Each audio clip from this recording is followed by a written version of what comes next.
खाजगी शाळांच्या मनमानी कारभाराविरोधात पालकांनी पुकारलेले उपोषण आजपासून मागे. राईट टू एज्युकेशन 2009च्या कायद्याने विद्यार्थ्यांना शैक्षणिक साहित्य, गणवेश, पाठ्यपुस्तके मोफत मिळावीत. RTE कायद्याची अंमलबजावणी न करणाऱ्या शालेय संस्थेवर कार्यवाही करावी.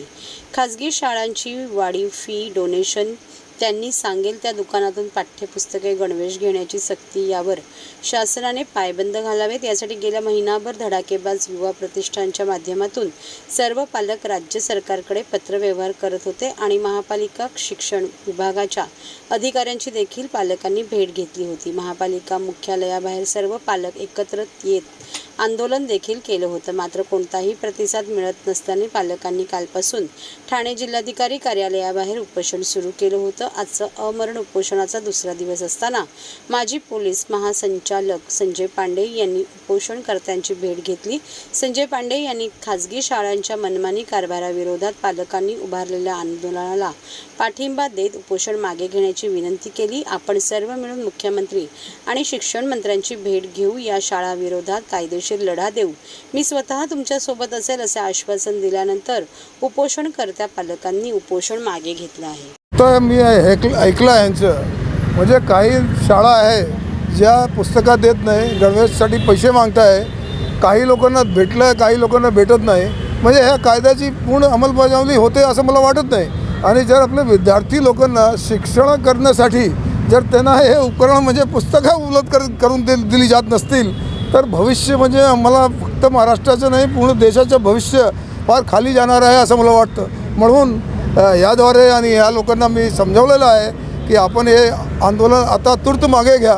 पण जर समजा हे सगळी RTI जो आपला ॲक्ट आहे, RTEचा जे ॲक्ट आहे, जर त्याची अंमलबजावणी पूर्ण झाली नाही तर हे चालूच राहणार. मला असं वाटतं की शासन ह्याच्यावर लवकरात लवकर लक्षवेध करून त्यांना उपलब्ध जे काही सुविधा आहे ते उपलब्ध करून देतील. म्हणून म्हणजे जे उपलब्ध करून दिले नाही तर आज महाराष्ट्राचं भविष्य, आणि तसं मी आधीही सांगितलं की हे तर खरोखरच फक्त महाराष्ट्रापुरता नाही, हे पूर्ण भारतासाठी आमच्या संविधानमध्ये एज्युकेशनला आपल्याला फंडामेंटल राईट म्हणून जाहीर करायला हवं. आम्हाला जर शक्य असलं तर आम्ही सगळे मिळून ह्याच्यासाठी सुद्धा मागणी करणार. आता सध्या शासनाने हे प्रश्न सोडवावा असं मला वाटतं आणि त्यासाठी आम्ही शासनाला भेटण्यासाठी सुद्धा प्रयत्न करत आहोत. लवकरात लवकर त्यांची भेटी घेऊन ते प्रश्न सोडवण्याचे प्रयत्न करतो. 7 वाजल्यापासून मुख्यमंत्र्यांना भेटा गेलेल्या पालकांना तर मुख्यमंत्री साहेबांनी भेट दिली नाही आहे. त्या ठिकाणी असं घडलं की जे त्यांचे ओळखीचे होते त्यांना अगोदर भेट दिली, परंतु जे विद्यार्थ्यांसाठी लढत आहेत, जे विद्यार्थ्यांसाठी झटत आहेत त्या पालकांना आज भेट दिली नाही, हे खूप मोठं दुर्दैव म्हणावं लागेल. मी मुख्यमंत्री साहेबांना विनंती करेल की RTI जो कायदा आहे त्यानुसार सर्व विद्यार्थी जे आहेत त्यांना मोफत गणवेश जे नियमन आहे ते त्यांनी द्यावं.